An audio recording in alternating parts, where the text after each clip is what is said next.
Hola, ¿cómo están? Nuevamente en Panorama Económico por TLV1, Toda la Verdad Primero. Nuevamente seguimos analizando el conflicto internacional que se ha dado recientemente respecto del ataque de la coalición formada por Estados Unidos e Israel contra Irán, ¿no es cierto? Para eso, para ver las implicancias de este conflicto en la geopolítica actual y también sus derivaciones en la política y en la economía de nuestro país, tenemos un invitado que ya ha venido varias veces a este espacio, que es el doctor Jorge Alejandro Saponaro, que es abogado, magíster en Defensa Nacional, ha publicado numerosos libros y es una persona que se especializa en política internacional y geopolítica. No sé si Alejandro quiere agregar algo más a su currícula. Le agregamos el Suárez, el apellido. Suárez Saponaro, porque tuve un problema técnico y no pude traerlo impreso y del celular no lo pude leer en el día de hoy. Le damos la bienvenida nuevamente. Y antes de comenzar, a manera introductoria, este programa se está grabando un martes 17 de marzo del año del señor 2026. Y vamos a hacer un somero punteo. En la segunda presidencia de Trump tenemos como hechos importantes de la política internacional esta suerte de golpe de Estado comando a Venezuela, la llamada guerra de los 12 días, también contra Irán. Y bueno, el 28 de febrero ha comenzado este conflicto que nos ocupa en el programa de hoy. Que se ha internacionalizado, involucra por lo menos 20 países. Irán, por su parte, ha prácticamente hecho una toma del estrecho de Hormuz, por donde pasa el 20% del petróleo internacional. Esto ha generado serias repercusiones en los mercados internacionales, por lo menos de las energías, alimentos y valores bursátiles. En el primer ataque se dio muerte al jefe espiritual de los chiitas, el Ayatolá Khamenei. Fue elegido su hijo. Junto con Khamenei murió parte de su familia. Trump por ahí, o la coalición, apuntaba a una guerra corta, se está haciendo larga, lo cual termina perjudicando a los intereses tanto de Estados Unidos como de Israel. También observamos, después por ahí vamos a compartir esto con el doctor Saponaro, una suerte de guerra proxy contra China por parte de Estados Unidos, e Israel, por otro lado, lo que pretende es eliminar a un enemigo internacional como es la República Islámica de Irán. Y también observamos también que tanto por parte de Trump como por parte de Netanyahu, persona que en los últimos días no ha tenido aparición pública sospechosamente, aparentemente lo que pretenden es una suerte de fortalecimiento de sus respectivos frentes internos con miras a las próximas elecciones. Trump pretende, habida cuenta lo complejo del conflicto, en algunas declaraciones recientes parece que se le ha ido de las manos, pretende internacionalizar aún más el conflicto, ha pedido a las potencias occidentales intervenir en el estrecho de Hormuz, sin éxito, casi ningún país lo está acompañando, ni de la Unión Europea, ni China, etc. Y obviamente tenemos como dos puntos esenciales a tocar. Hoy, reitero, es martes 13 de marzo, sale la noticia del Ministerio de Defensa de Israel, en donde su ministro, Israel Katz, informó que el secretario del Consejo Supremo de Seguridad Nacional de Irán, Ali Larijani, ha muerto en un ataque de las fuerzas israelíes. Desde Teherán, por el momento, no han confirmado esta noticia. Y por el otro lado, el lado norteamericano, tenemos que el director del Centro Nacional de Lucha contra el Terrorismo de Estados Unidos, Joe Kentz, presentó a Trump su renuncia por entender que en realidad Irán no representa una amenaza importante e inminente para los intereses de Estados Unidos, a la vez que entiende que esta incursión norteamericana está atendiendo más a intereses de Israel que a los norteamericanos, y también denunció un esquema de desinformación respecto del poderío de Irán semejante al que aconteció en la Primera y Segunda Guerra del Golfo con la Irak de Saddam Hussein. Esto es un poco lo que está pasando. Después, obviamente, nos meteremos con las consecuencias de este conflicto bélico en los intereses del país. Una primera impresión de lo que está pasando, doctor Saponaro. Bueno, Trump no tiene estrategia de salida. Es evidente, en una declaración pública dijo, pensábamos que se iban a rendir o que iba a ser más fácil, como un paseo militar. Bueno, Trump es un hombre que tiene un estilo de subestimar al adversario e inclusive humillarlo, ¿no? Es una impronta personal que él tiene, ¿no? De humillar al otro, de subestimarlo. Es un tema, un factor psicológico de un ególatra, ¿no? Es indudable que no tiene una estrategia de salida en este conflicto y sus aliados, que él ha vapuleado, inclusive ha insultado públicamente al Reino Unido, porque dice que no necesitaba la ayuda del Reino Unido porque estaban ganando la guerra, ahora pide medios navales para romper el bloqueo de Hormuz. Recientemente ha recurrido a la OTAN, también sin éxito. éxito. El mismo ministro de Defensa Pistorius de Alemania dijo, es su guerra, no es nuestra guerra.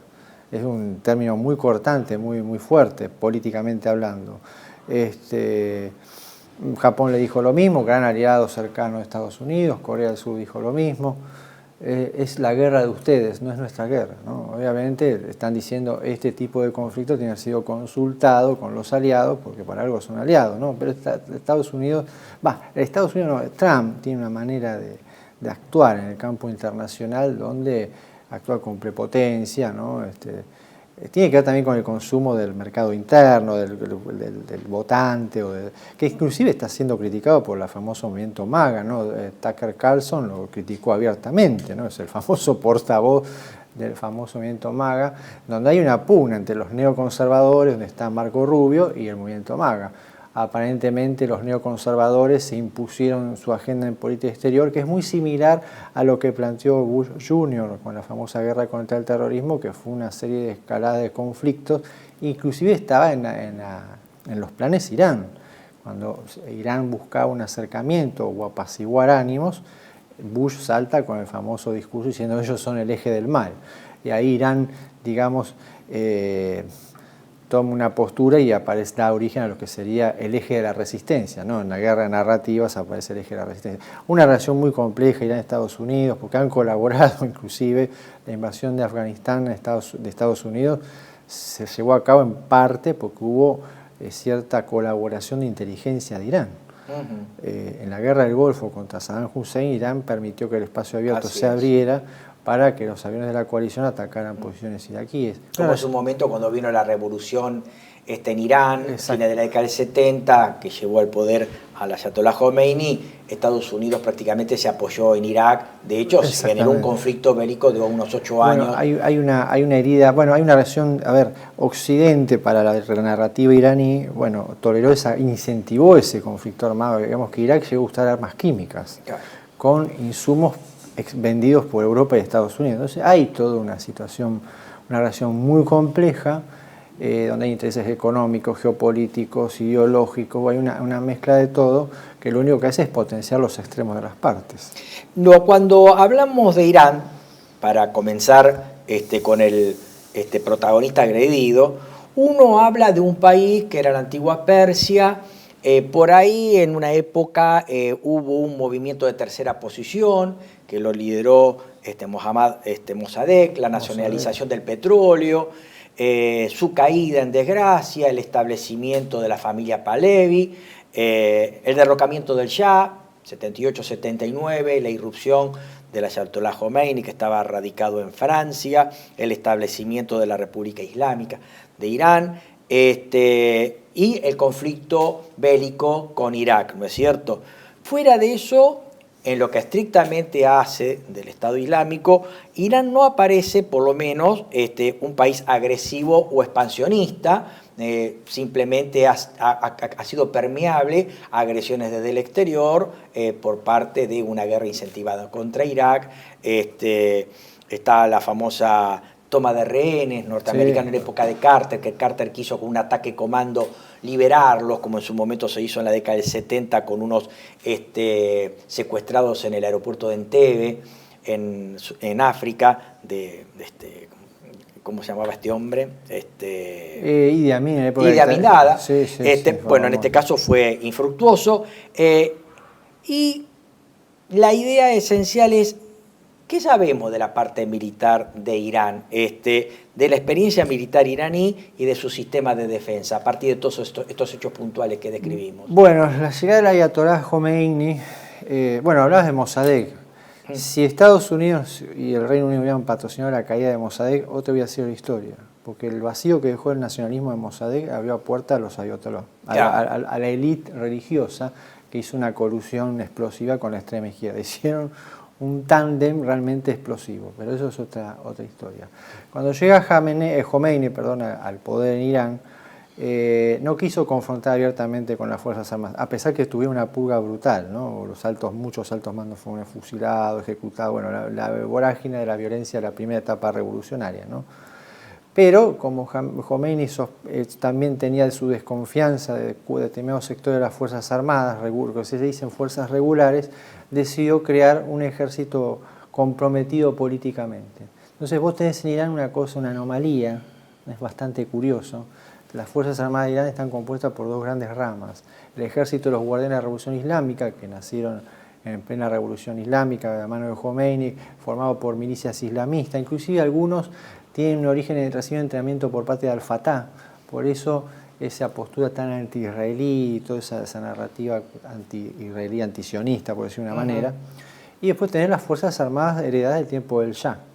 Generalmente a los guardianes se les conoce como Pasdarán, que viene de Pasdar, guardián, que no es de la época, es un recuerdo de la época sasánida.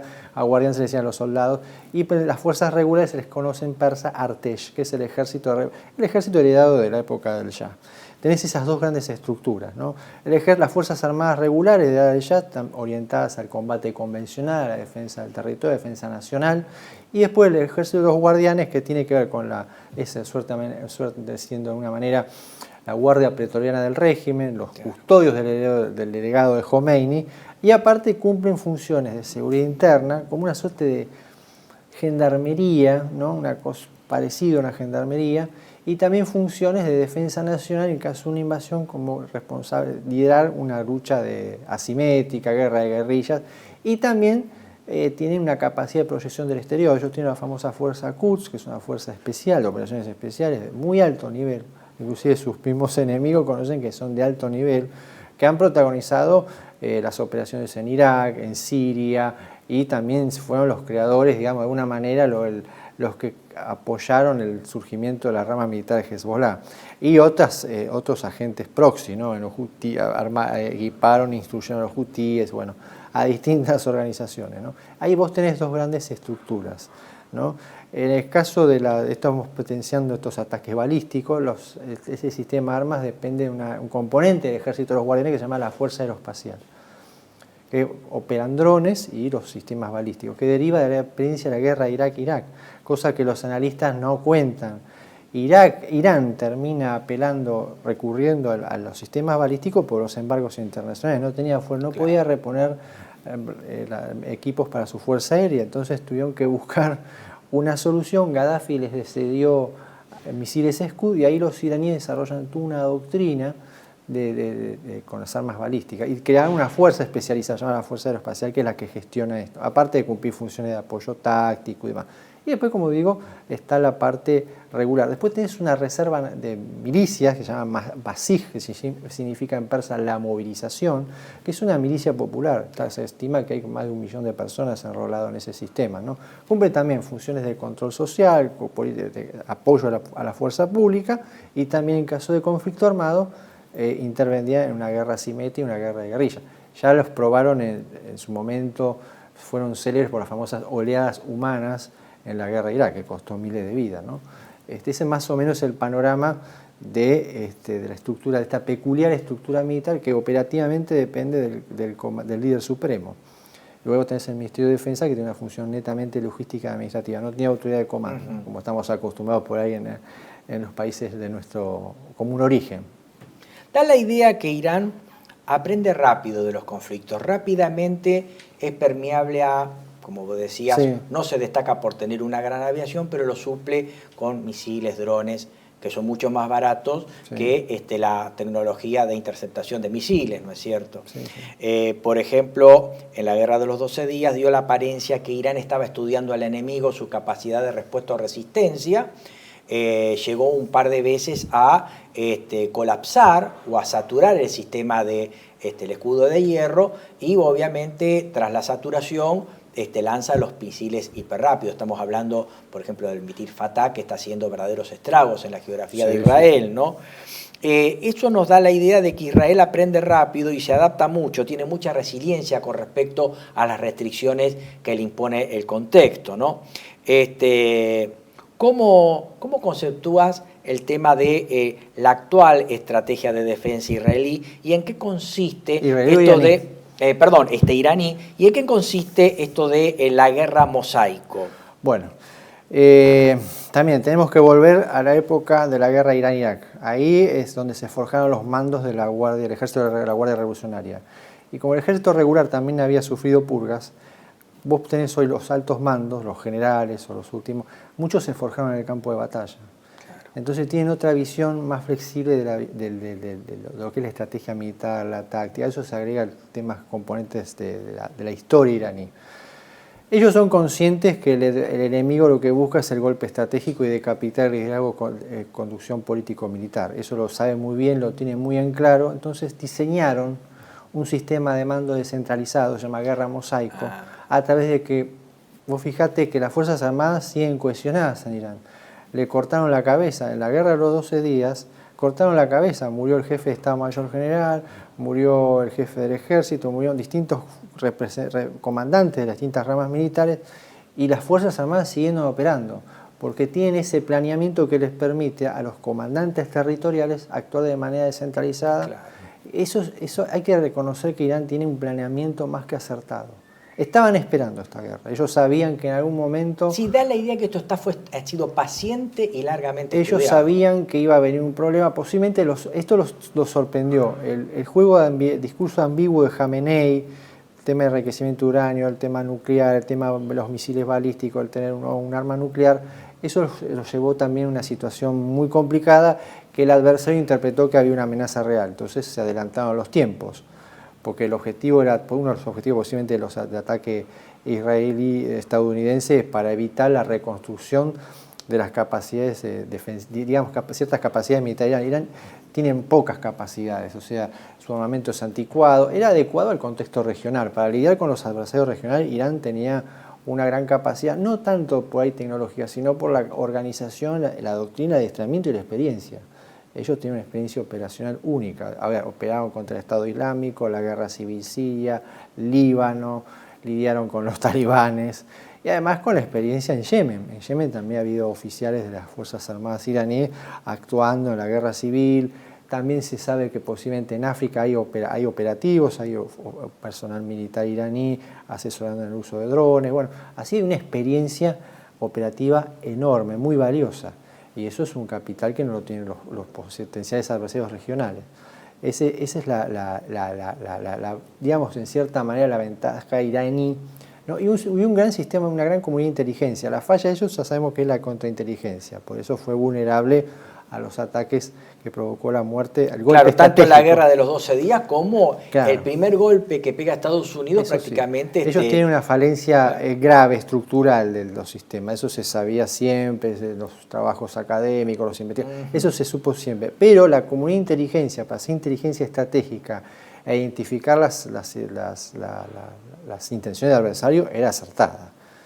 Prueba de ello es la actual situación, que el país siguió funcionando. Claro. Con un gobierno que quedó bajo los escombros. Inclusive se había especulado que el hijo de Khamenei era una persona que estaba mal herida en ese mismo atentado, se dudaba de su vida, de su existencia. Vos fíjate lo que pasó en Irak en el 2003, cuando cae Saddam Hussein, su cúpula militar, el liderazgo estratégico de Saddam, el ejército de aquí se desintegró. Exactamente. Se desmoralizó. Se desmandó. Lo mismo pasó con la caída de Al-Assad. Al-Assad cae, se va, y el ejército sirio directamente se transforma en una cáscara vacía. En cambio, en Irán las cosas son distintas. Además, agregándose que ellos son conscientes de que es una lucha existencial. Ellos tienen otra interpretación. Saben que la élite del régimen, la Guardia Revolucionaria, saben que no hay otra salida que combatir hasta el final. Aparte que hay un contenido religioso, porque tiene que ver con la cultura del martirologio, ¿no? El recordar al imán Hussein, el martirio de imán Hussein, que sabía que iba a perder la batalla de Karbala. Ellos siguen esa línea, ¿no? Pero el sistema de mando descentralizado le permite sobrevivir. Posiblemente esos ataques que hemos visto en Turquía, algunos lugares que Irán dijo que no fueron ellos, tiene que ver posiblemente con algunas fallas en ese sistema de mando descentralizado. Ahora, llama la atención, por ejemplo, que tanto Estados Unidos como Israel apuestan a una guerra tecnológica a distancia y corta, ¿no? Les cuesta mucho colocar regimientos propios de infantería. Irán es un país muy difícil de invadir. Por lo tanto, si yo no puedo colocar tropas, es muy difícil que pueda generar un desenlace rápido. Por un lado, ¿no ves también un tanto ingenuo la gente que está en la mesa de arena de Estados Unidos pensar que el conflicto de Irán se resuelve rápidamente, por un lado generando una desestabilización interna del régimen, ya están preparando a un descendiente de la familia Pahlavi para que se haga cargo de la corona de Irán, y por otro lado armar a los kurdos prometiéndole un enclave territorial que ocuparía parte del territorio de Irán y de Irak para generar una suerte de guerra tribal y un desmoronamiento del régimen de Irán? ¿No lo ves medio ingenuo, medio...? Yo creo que los políticos van por un lado y los militares van por otro. En la época de Bush, que se habló de invadir y atacar Irán, ya viste, cuando fue la victoria sobre Irak, dijeron el próximo es Irán. Lo tenían rodeado, inclusive había mucha más ventaja. Los norteamericanos estaban en Afganistán, los talibanes ya no, en ese momento estaban totalmente abatidos, derrotados en cierta manera. Había bases de apoyo ya en Asia Central, Uzbekistán, Kirguistán habían dado facilidades. O sea, estaba rodeado, más las bases del Golfo Pérsico. Entonces había una posibilidad, digamos, cierta de... Irán pensó, soy el próximo. Pero el alto mando militar recomendó que no, que iba a ser una campaña mucho peor. Iba a ser, ¿por qué? Por el tema de la organización que tiene militar iraní, la capacidad de movilización que tiene. Estamos hablando de un país que puede movilizar muchos recursos humanos. En una campaña de guerra asimétrica, guerra de insurgencia... y aparte, digamos en cuenta que Irán tiene un alto nivel de cohesión nacional. La narrativa que nos muestran muchos medios es como que la gente, más allá del descontento, que el régimen perdió mucha base social. Sí, es como ¿no? que tenemos una visión de corte occidental atacrematística. Si la cosa va bien, apoyamos. Si la cosa va mal, rompieron un par de edificios, chao, me doy vuelta, claro, y me paso al bando enemigo. La sociedad iraní va más allá del régimen. Sabe que es contra la nación iraní. Para ellos cerraron filas alrededor de la defensa de la nación, no contra el régimen. El régimen tiene problemas de base social y demás. Eso no quita que tenga una base importante. Hablamos del 30-40% de la población sigue siendo fiel al sistema imperante. Se confunden las cosas. La protesta que hubo fue muy violenta por un conflicto interno que ellos también tienen, propio del sistema imperante, con una debilidad. Los iraníes no van a ellos son muy conscientes de un legado milenario, ¿no? Ellos saben que son una civilización milenaria. Vos fíjate que Irán, los ayatolás exhumaron discursos héroes de la época sasánida. Inclusive hay un mausoleo, un templo de la época de un guerrero mítico, no sé si existió, Piruz Nahabandi, que fue prisionero de los árabes, y es el símbolo del soldado persa que luchó y que simboliza la gloria de otros tiempos, inclusive en toda esa propaganda patriótica iraní se mezclan los mártires islámicos con lo preislámico. Así que la sociedad iraní sabe que hay un ataque contra ellos, saben que no los vienen a liberar, eso los tiene muy sí, no vienen a establecer libre mercado, propiedad privada y democracia, sino que... Y el tema del Shah, el Pahlavi, es un hombre que lo usan como un insulto al régimen, como un acto de provocación, como un adolescente que desafía a sus padres, eso es lo que utilizan, pero la sociedad no lo considera. Además, hay un tema, no hay una oposición organizada en Irán. Por el mismo sistema político, claro, no hay partidos políticos.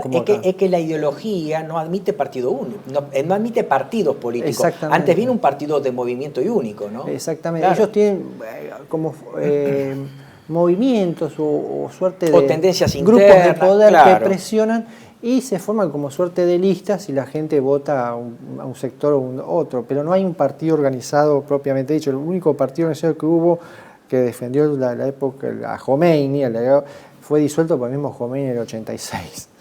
Entonces es otro sistema total, es una teocracia, ¿no? Es más complejo de explicar. Pero bueno, esto aparte del tema kurdo, abrir otra vez la lata de gusano de los kurdos, ¿no? Turquía va a reaccionar. Claro. No les va a... Y además los kurdos tienen muchas divisiones. No es lo mismo los kurdos de Irak, los kurdos iraníes. Hay kurdos iraníes que son leales al régimen porque son chiitas, hay gente que es sunita. Hay diferencias muy importantes en los distintos clanes. Vos fíjate que con la caída de los kurdos en Siria, el gobierno regional de Kurdistán en Irak no reaccionó. Porque hay diferencias ideológicas, hay todo un complejo muy difícil, ¿no? Y aparte está Turquía, que no tiene el mínimo interés que los kurdos tengan un actor político en la región. Y va a ser el primero, casualmente Turquía está buscando que esto se termine en una salida negociada. Es el primer país que está... Claro. Porque sabe que abrir la lata de ese conflicto es abrir un conflicto mucho más grave y además... desestabilizaría aún más un Irak que es muy débil, porque Irak es un gobierno muy endeble también. Así que creo que los políticos siguen un camino, y obviamente la opinión profesional militar que se la hicieron llegar a Trump, sí. se sabe muy bien que los militares tienen sus reparos, ¿no? Hasta dónde escalar el conflicto y lo que puede derivar eso. Aparte, la sociedad estadounidense no creo que tolere de hecho, se dice una aventura de ese tipo. Que 1 de cada 4 norteamericanos apoya el conflicto. 25% es muy poco. Muy poco. No hay una sociedad norteamericana que esté galvanizada y detrás de este... No lo ven como una causa nacional. No. Y Estados Unidos tiene... Bueno, la sociedad estadounidense quedó muy marcada por el legado de Vietnam, ¿no? Y eso condiciona muchas operaciones militares. Está el pasado de Irak también, que fue muy impopular. Eso fue muy impopular. Afganistán también fue un recuerdo muy... Estados Unidos se retira de Afganistán porque era realmente políticamente insostenible. Más allá del error estratégico, se puede discutir mucho, pero puertas adentro era insostenible para la opinión pública estadounidense. Así que no creo que sea políticamente aceptable. Pero bueno, Trump está en un camino y se ve que no sabe cómo salir de ese camino. Eso es lo más peligroso. Hacemos una breve pausa. Una breve pausa y enseguida continuamos con Panorama Económico por TV1 con el doctor Zapunaro. Los esperamos, gracias. Residencia como en casa, siempre contigo. Es un hogar habilitado en la ciudad de Buenos Aires con más de 30 años de experiencia en el cuidado de adultos mayores. Ubicada en el barrio de Villa Real, en pasaje Francisco Bauzá 2372, casi esquina Tinogasta. Ofrecemos atención personalizada y un ambiente cálido para nuestros abuelos. Contamos con habitaciones premium, con baño privado y TV por cable, menú supervisado por nutricionista, cocina de primera calidad, jardín terraza para el esparcimiento y conectividad para videollamadas y llamadas telefónicas. Además, ofrecemos servicios opcionales como peluquería personalizada y confección de ropa a medida. Comunicate al 11 50 35 15 25. En Como en Casa, el bienestar y la comodidad de nuestros adultos mayores es nuestra prioridad. Los esperamos. TV1 se complace en anunciar que estará transmitiendo en su canal TV1 Clips valiosos programas emitidos antes de la censura sufrida. El lienzo prohibido, el revés del derecho, combates por nuestra historia, disenso, historias de Malvinas, entre otros que podrán encontrar en este enlace.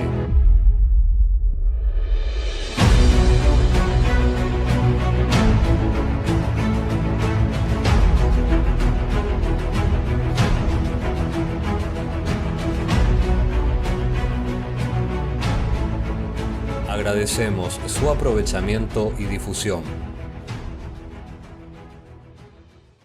Bienvenidos a CEPA, Centro de Estudios del Pensamiento Americano. Nuevo sitio web de cursos de formación en política, filosofía, historia, literatura, geopolítica, religión, psicología y más. Cursos de formación que reflejan el verdadero pensamiento americano. Lo invitamos a elegir el curso de su agrado ingresando en www.cepa.la.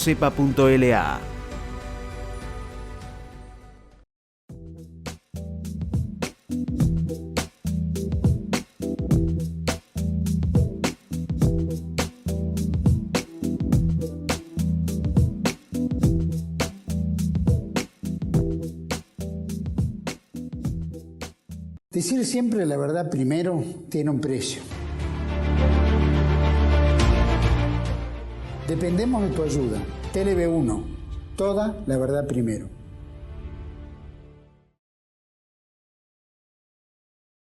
Volvemos en Panorama Económico por TLV1, toda la verdad primero. Estamos con el doctor Alejandro Zaponaro. Estamos hablando y analizando el conflicto de la guerra entre Estados Unidos e Israel versus Irán. Y estamos hablando de el frente interno de Estados Unidos. La guerra en Estados Unidos es impopular, cada cuatro norteamericanos la apoya. Y la pregunta que me quedó pendiente mientras el doctor Zaponaro hablaba es: ¿realmente esta es una guerra de Estados Unidos o Estados Unidos está siendo arrojado a una guerra? Y buena parte de la comunidad internacional está siendo arrojada a una guerra. Es una gran pregunta. Marco Rubio tuvo un ataque sincericidio, diciendo que Israel de alguna manera llevó a Estados Unidos. Está bien, algunos dicen que juegan al policía bueno y al policía malo, ¿no? Porque hay sectores, como decíamos anteriormente, los neoconservadores buscan un Estados Unidos hegemónico a través de la coacción, ¿no? A través de intervencionismo abiertamente, ¿no? Pero hay una situación donde Israel, el gobierno israelí, no Israel, ¿no? Porque el gobierno israelí tiene su agenda, ¿no?, geopolítica regional, y Estados Unidos, bueno, hay una serie de circunstancias que se aceleraron y Estados Unidos dijo, bueno, me asumo a este conflicto. Pero se considera inclusive que sí, que fue de alguna manera el gobierno israelí y determinado sector del círculo cercano de Trump incentivaron esta aventura militar. ¿Esto podría recomponer en el futuro las relaciones entre Estados Unidos e Israel? No, ¿Israel o Irán? Porque, entre Estados Unidos e Israel. Por lo siguiente, y pienso en voz alta, Estados Unidos, especialmente Trump, tiene un serio examen en noviembre y tiene la elección de medio término. Ah, sí, es verdad, sí. Ya hay muchos parlamentarios que se están pasando a la idea de un impeachment, o sea, de un juicio político a Trump. Está el tema del caso Epstein, en donde buena parte de la dirigencia internacional, en este caso de Trump, puede llegar a tener una causa muy seria, con peligro de pérdida de la libertad, por el tema de pedofilia. Y entonces se dice, bueno, si Trump tiene una muy mala performance en la elección de medio término, podría tener pérdida de representantes, y eventualmente las puertas del juicio político estarían abiertas. Por lo tanto, la situación de Trump parece cada vez más endeble, tanto en lo internacional como en lo nacional, ¿no?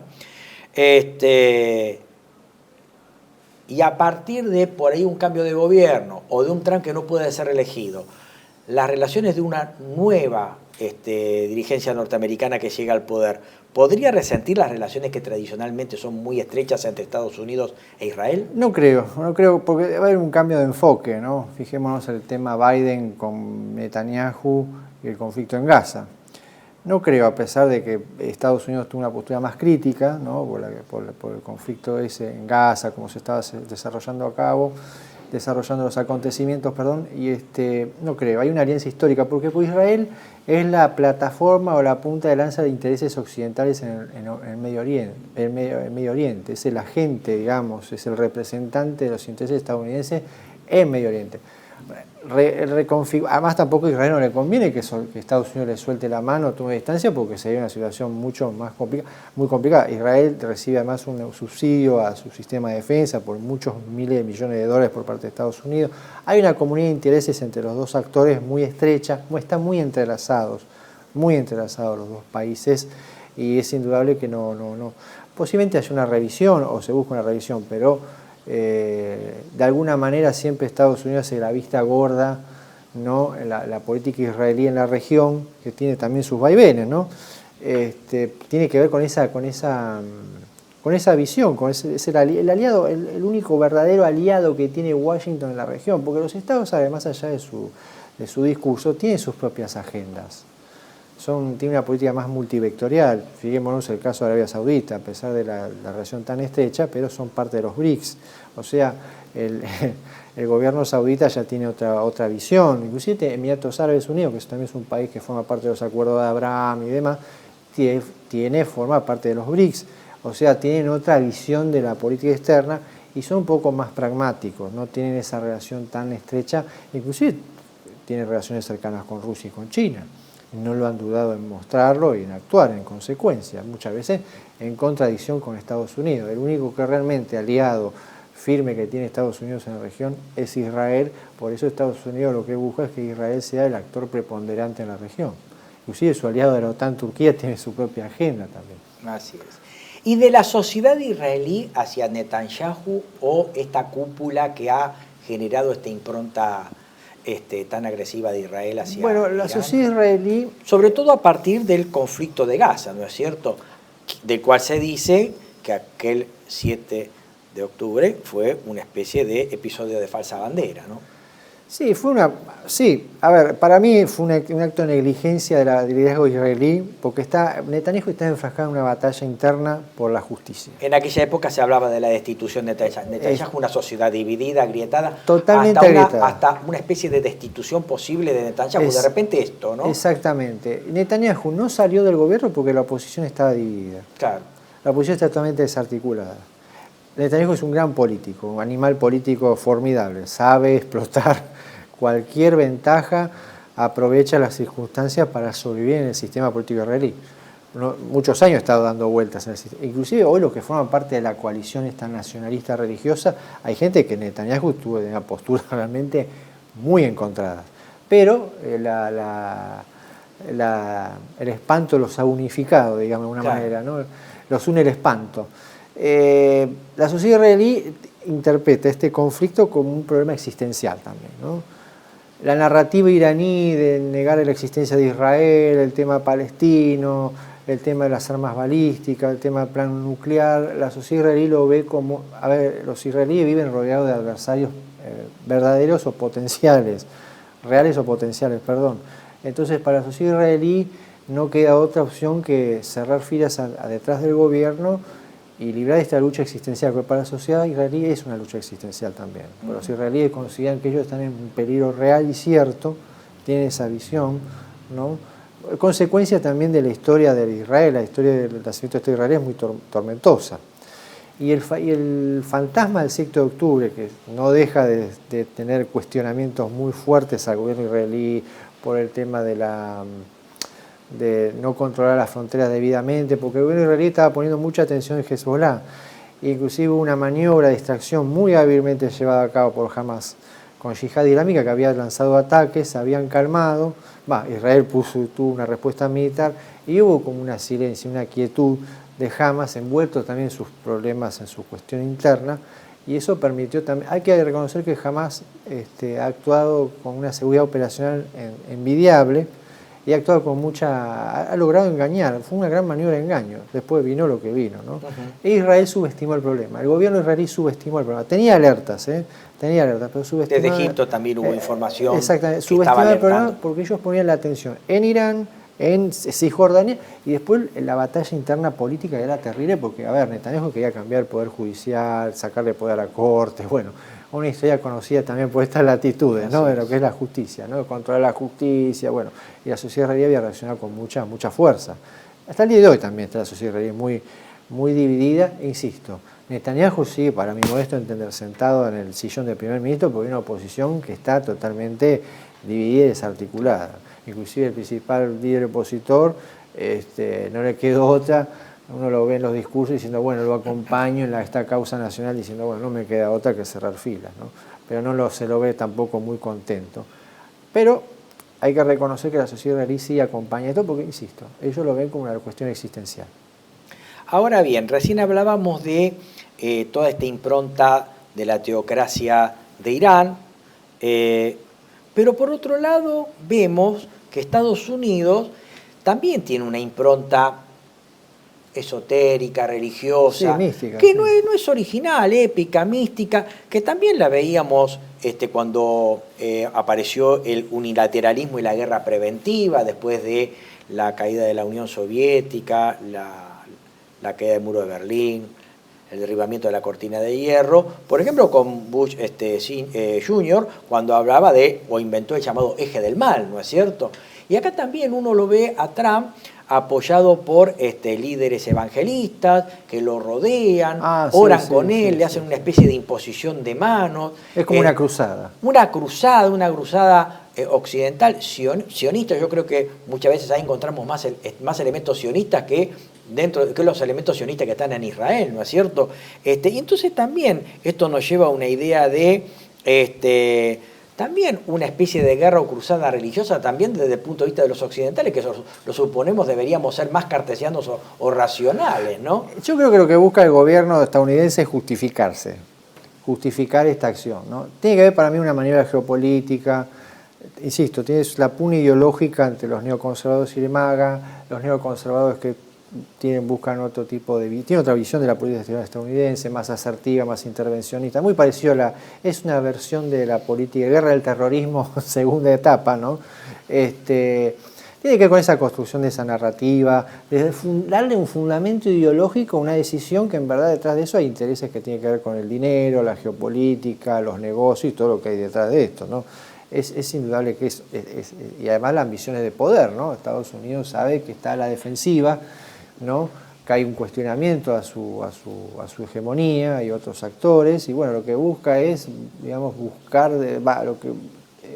mostrarse como potencia hegemónica, y por eso es esa cuota agresiva. Y en este contexto de justificación ideológica, que ellos dicen que van a traer la democracia, la libertad y toda esa historia, está el tema también, el componente religioso, que tiene que ver también con, insisto, con el frente doméstico. Pero parece que el frente doméstico no tiene la misma visión que tiene el gobierno al mostrarlo orando, rezando, diciendo que esto es una cruzada, es una comisión divina, inclusive puertas adentro de las Fuerzas Armadas hubo una suerte de discurso parecido y una reacción legal dentro del Departamento de Defensa, ¿no? Hubo una reacción legal cuestionando, ¿no? Tengamos en cuenta que Estados Unidos oficialmente es un Estado laico, secular, perdón. Sí, laico. Entonces, toda esta mezclar religión con la política en las instituciones es algo muy mal visto. Entonces, también ha generado un efecto contraproducente. Pero recordando el tema de este lobby evangélico, cuando fue la invasión de Irak, que lo contábamos fuera del aire, hubo desembarcado una misión evangélica en Irak. Obviamente, así como llegaron, se tuvieron que retirar, ¿no?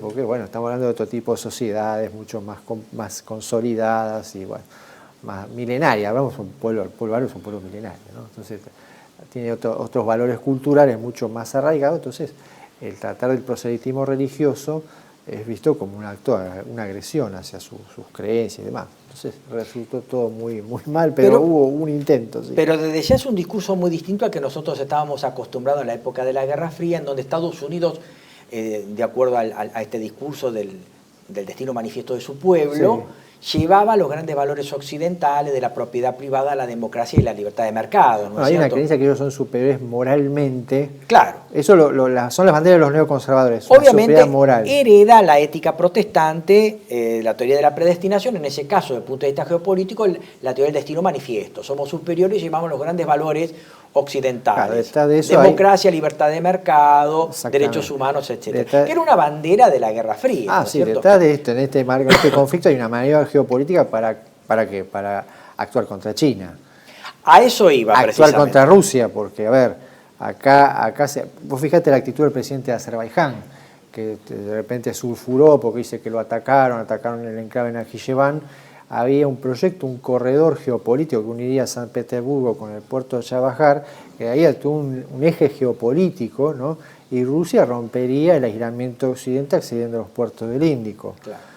Esa fue una gran maniobra. Sin duda. Cuando esta maniobra inclusive días antes de la guerra, cuando el canciller de Oman dice, estamos llegando a un acuerdo, va a haber un acuerdo, eso lo dijo en Suiza, lo dijo ante los medios de prensa, llegamos a un acuerdo, vamos camino a un cierre de esto, aparece el conflicto, pero en esos momentos se firmaban tener un acuerdo de construir una vía ferroviaria que iba a unir Rusia, Azerbaiyán e Irán, una gran maniobra geopolítica, ¿no? Obviamente eso va contra los intereses obviamente de Estados Unidos como hegemón global que busca contrarrestar el avance de estos actores revisionistas, como se dice a China, Rusia, etcétera, por el control de recursos estratégicos y críticos. Todo hace suponer que este conflicto, Estados Unidos que genera una serie de conflictos, no es otra cosa más la reacción tardía de un país que está entrando en un segundo plano Sí. y que por ahí se niega a reconocer de que el mundo va hacia la multipolaridad, varios ejes económicos, políticos que van a compartir poder. Estados Unidos quizás a través de este conflicto bélico lo que busca es restaurar la agenda globalista y establecer un buenos malos al mejor estilo del conflicto este-oeste. Bravatada que se está convirtiendo en una suerte de guerra de la cual se está arrepintiendo y también una suerte de retirada rimbombante, pero retirada al fin inexorable, más allá de que por ahí algún comentario de alguna persona que nos ve digan que esto es un poco exagerado de nuestra parte. Yo creo que Estados Unidos es un país que se está retirando, digamos, sí. Pero en la retirada genera un conflicto Hay proxy. Un ejemplo muy claro sí. de eso, un fundamento claro. En la Guerra Fría, Estados Unidos estaba preparado para librar guerra en dos teatros de operaciones, el Atlántico y el Pacífico. Hoy solo Estados Unidos plantea como amenaza convencional de gran escala China, el teatro pacífico. Ya dejó de tener esa planificación. Es que el eje del sistema capitalista se va al Pacífico. Exactamente. Ahí tenés en cuenta que Estados Unidos ya no tiene la fuerza que tenían en otro momento. Bueno, hay otros actores. También los errores de estrategia de Estados Unidos permitió que se despertaran otros actores que empezaran a cuestionar la hegemonía estadounidense, ¿no? Eso es una realidad. Ahí tenés un ejemplo claro y aparte está pidiendo ayuda a aliados. Así es. Y que no se la prestan. No se la prestan. Claro. Entonces algo está... Inclusive algunos de manera socarrona y burlona, líderes europeos dicen, ¿cómo? Usted tiene suficientes barcos para el ministro de Defensa alemán dijo, usted tiene suficientes medios para actuar solo. Es una crítica muy dura, ¿no? Pero bueno, por eso Estados Unidos ahora busca, ¿no? Buscar recuperar sus aliados en esta para doblegar a la voluntad nacional de Irán. Porque vamos a ser sinceros, Irán sabe muy bien que desde el punto de vista táctico-militar no tiene salida. No, de hecho ha puesto a una guerra de largo alcance para socavar los respectivos frentes internos y por otro lado para arrastrar a toda la comunidad internacional a una estanflación, a una recesión, un barril de petróleo de $200, un encarecimiento de los alimentos que en algunos casos puede generar insurrecciones populares. Hay países que no producen alimentos. No. Por lo tanto, por más precio del petróleo alto que tengan, aunque tengan petróleo, recordemos la primavera árabe, ¿no es cierto? Sí. La victoria está en la resistencia. Exactamente. Por eso Hamas, a pesar del desastre que fue Gaza, siguió existiendo.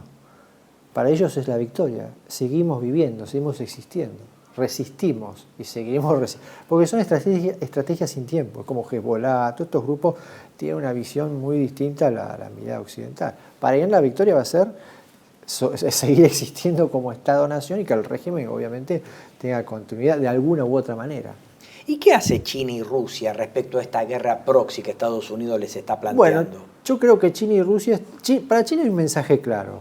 La dependencia del petróleo es un condicionante y por lo tanto se aceleran los tiempos para buscar las energías alternativas y romper con la dependencia del petróleo. Por eso China es líder mundial en autos eléctricos, en tecnologías vinculadas a las energías renovables, al cambio climático. Los chinos se están transformando en los grandes ecologistas, entre comillas, por decir de una manera coloquial, ¿no? Para reflejar el cambio de pensamiento chino. China tiene otras reservas, China tiene una fuerte presencia en África, obviamente tiene opciones, tiene a Rusia como retaguardia estratégica, es una realidad.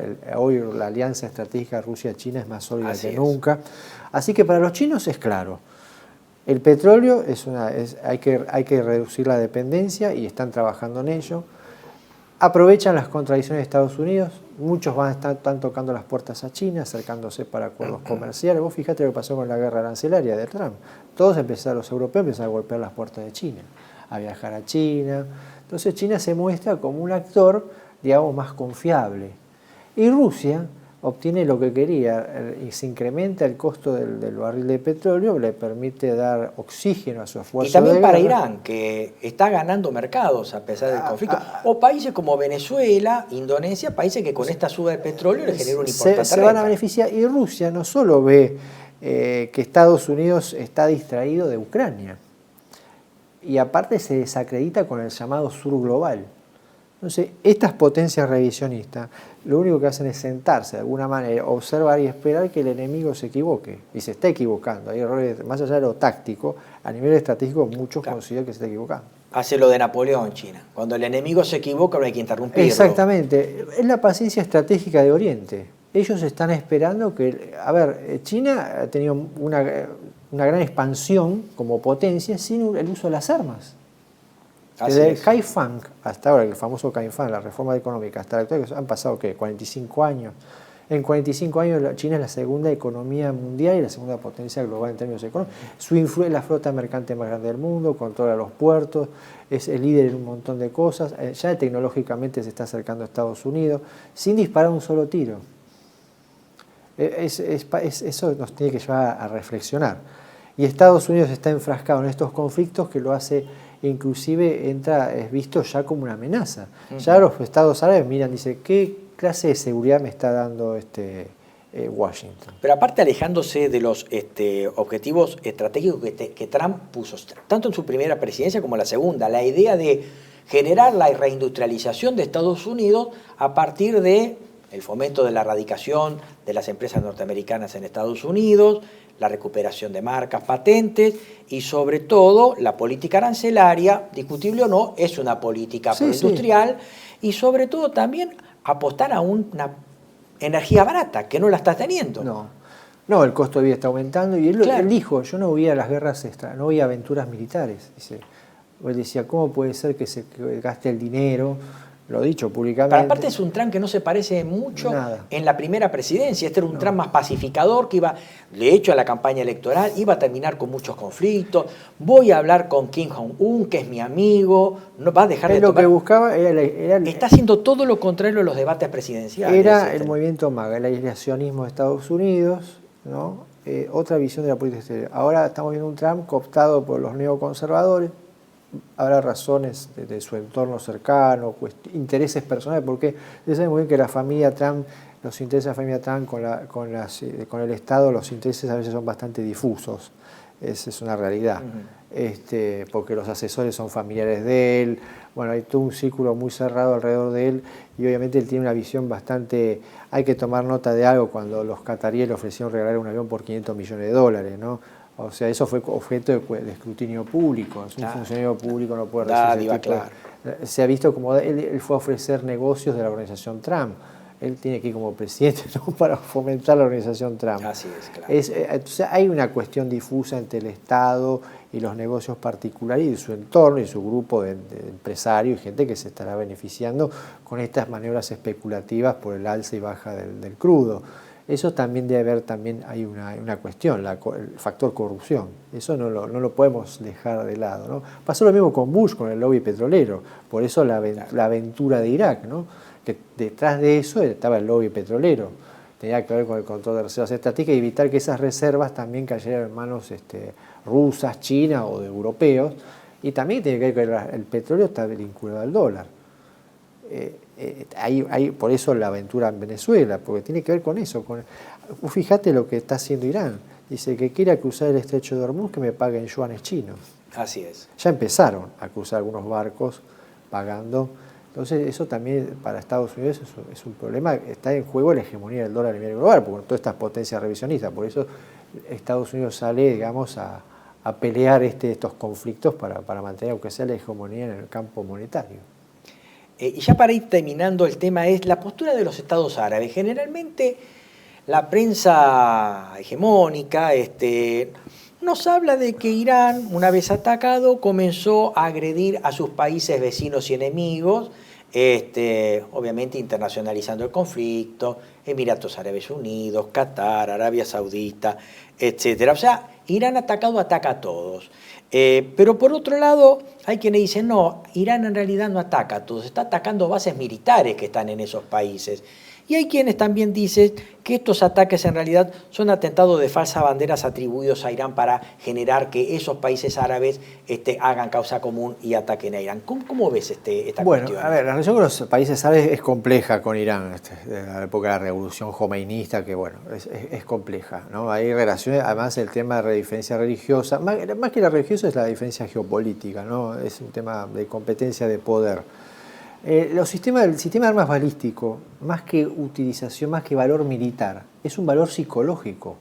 Porque ellos lo que provocan es el enemigo es paralizarlo psicológicamente. Los daños por ahí no llegan a ser de la magnitud, nadie quiere disminuir el valor de la vida humana, ¿no? Es un horror en sí la guerra, ¿no? Pero el objetivo es generar inseguridad. Claro. Vos fijate lo que pasó con Emiratos Árabes Unidos, que sí tiene una diferencia importante Irán de épocas del Shah. Hay una disputa territorial inclusive, por un control de unas islas en el Golfo Pérsico. Aparte tienen agendas totalmente distintas, intereses encontrados, más que Emiratos ahora se acercó a Israel, entonces las diferencias con Irán han sido mayores inclusive. El objetivo es crear un escenario caótico, ¿no? Y provocar la parálisis estratégica en la toma de decisiones de los Estados árabes. Llevarlos al terreno de la contradicción. ¿Qué es lo que ha sido hábil Irán con sus adversarios? Buscar la contradicción, es decir, ¿cómo el rey de Arabia Saudita va a aliarse a Estados Unidos e Israel, siendo él el guardián de los lugares sagrados del Islam? Claro. Y me voy a embarcar en la guerra con Irán. Lo mismo le pasa a Qatar, agregándose que Qatar y Emiratos Árabes son países con su población autóctona es el 20% de la población. La mayoría son extranjeros, entonces también esos países están sometidos a una situación compleja, porque la mayoría de los que viven en eso no tienen lealtad hacia el gobierno de turno, entonces no pueden movilizar, hacer grandes movilizaciones patrióticas. Y aparte es el tema de la narrativa de los países, de países musulmanes. Todos son dos países que apoyan la causa palestina, entre comillas, ¿no? La solución dos estados y demás. Entonces, ¿cómo van a ir aliados a un gobierno que está en contra de la solución de dos estados, que ocupa el lugar santo del Islam, que es la famosa mezquita Al-Aqsa? ¿Cómo van a ir a aliarse con ese país? Eso es lo que busca Irán, llevarlo al terreno de la contradicción. Y lo ha hecho con mucha habilidad, por eso ha hecho golpes muy puntuales, muy quirúrgicos, muy puntuales, que, insisto, no es tanto el tema militar como los ataques a Israel. El objetivo es psicológico, erosionar al enemigo, generar incertidumbre, provocar escenarios caóticos, llevarlo al terreno de la contradicción, obligarlo a que cometa muchos errores, a escalar el conflicto de una manera que se transforme inmanejable y obligar a estos estados, ¿no?, que están en este conflicto, decirle a Trump, bueno, ¿cuándo se termina esto? Eso es lo que está buscando Irán con mucha inteligencia realmente. Insistimos, al principio del programa dijimos planeamiento y estrategia tuvo Irán, de largo plazo. Y está dando resultados hasta cierto punto. Todavía al final de la película no la estamos viendo. Pero hasta ahora ha logrado que los Estados Unidos, que son grandes potencias militares, países muy bien equipados militarmente, no han movido un solo avión. Así es. Eso es lo que llama la atención. Provoca la parálisis estratégica. Y eso es la habilidad que tiene el liderazgo iraní en este tipo de conflicto, claro. Este conflicto asimétrico híbrido, provocar la parálisis del adversario. Ya entrando al ámbito local, Argentina es una economía abierta, está expuesto a las derivaciones de este conflicto. A nivel internacional lo que se está observando es un llamado vuelo a la calidad, o sea, los inversores tratan de ir a inversiones seguras, se van a los países centrales.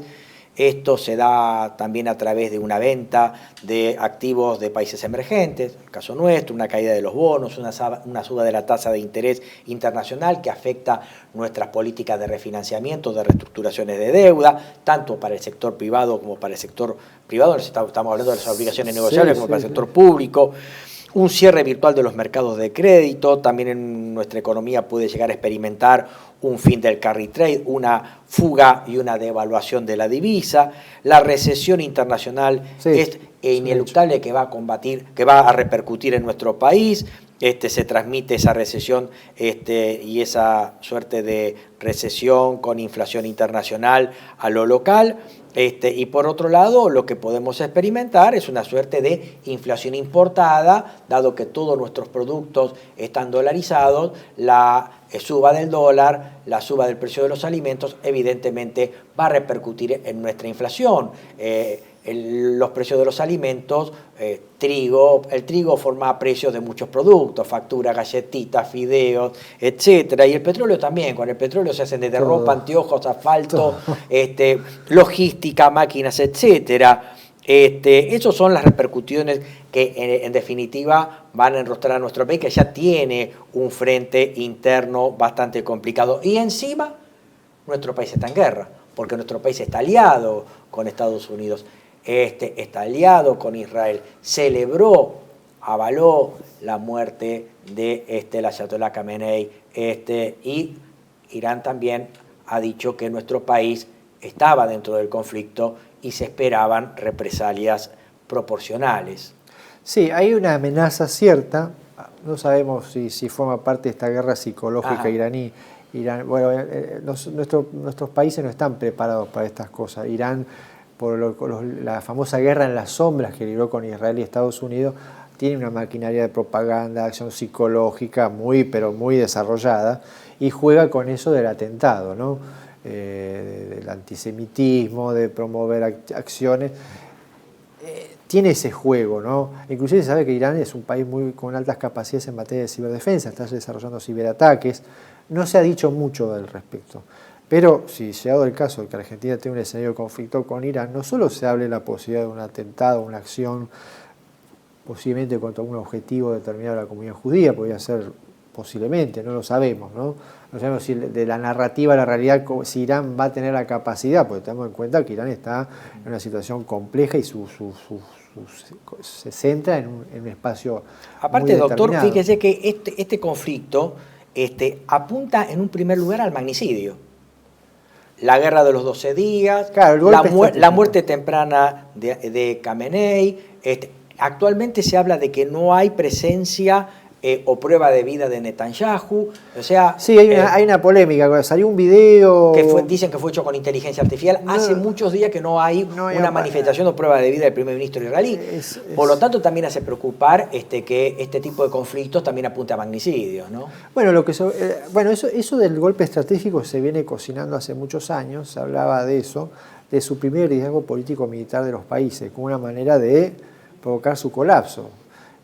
Y cito, el ejemplo fue Irak, cuando Saddam Hussein sale del poder, se esconde, y el gobierno se fumó y provoca el colapso de toda la defensa. Por eso, a partir de lo que usted dice, hablo de la muy escasa institucionalización que hay en nuestro país.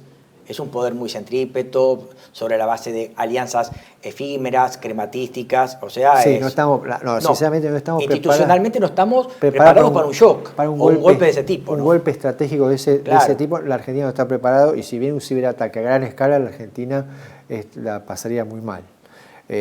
Recordemos el caso de Estonia con Rusia, cuando Estonia tuvo una situación compleja con Rusia, un escenario de tensión, Rusia hizo un famoso ciberataque y paralizó el país por una semana. El país logró sobreponerse y demás, tiene una gran capacidad de resiliencia, ¿no? para ese tema, pero la Argentina tiene capacidad de resiliencia para un ciberataque de esa escala. Porque no estamos pensando en lo militar específicamente, sino en lo institucional, y nosotros no estamos bien en ninguno de los dos frentes. Claro, o un golpe estratégico de infraestructuras críticas nuestras. Claro. Un ataque o un golpe que termine con el liderazgo político de Argentina, pero un golpe, estamos hablando que estos países tienen esa capacidad, lo llevan a cabo. No en vano Israel está pasando una situación, el primer ministro está en un lugar de una casa de seguridad, no es que está expuesto en su lugar habitual de funcionamiento en Jerusalén. O sea, hay una amenaza, ciertos países tienen capacidad para llevar a cabo golpes estratégicos. Irán lo ha llevado a cabo con liderazgo de organizaciones terroristas, adversarias a ellos, ha actuado, o sea, no es un actor improvisado en esto. El riesgo está. Unas últimas palabras a modo de cierre, conclusión, doctor. Sí. Bueno, a ver, el conflicto de Irán pone en evidencia que el sistema internacional de reglas, las pocas reglas que había, se ha roto. Estamos camino a un escenario anárquico internacional, ¿no? Y creo que ese es el peligro. Estamos viviendo un periodo realmente peligroso. Es la crisis del Acta de San Francisco del 45 de la ONU. Exactamente. Y los países como los nuestros, que tenemos nuestros problemas, somos países con muchas debilidades en muchos aspectos, somos los países que estamos más expuestos a estas circunstancias. Los países del subdesarrollo, subglobal, lo que sea, son los países realmente expuestos a este accionar de potencias que compiten por el control de recursos estratégicos y críticos, por la hegemonía, por lo que sea.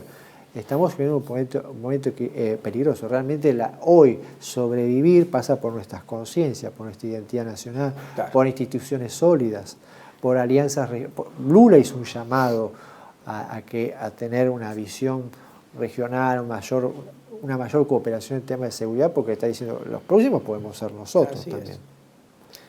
Doctor Saponaro, muchísimas gracias. Ha sido muy valioso lo que nos ha aportado. Muchas gracias. Muchas gracias por la invitación. Lo esperamos en otra oportunidad. Bueno, así será. Espero que haya sido de la utilidad de todos ustedes. Les agradecemos la paciencia y el seguimiento. Agradecemos a todos los comentarios que se hacen al pie de este programa.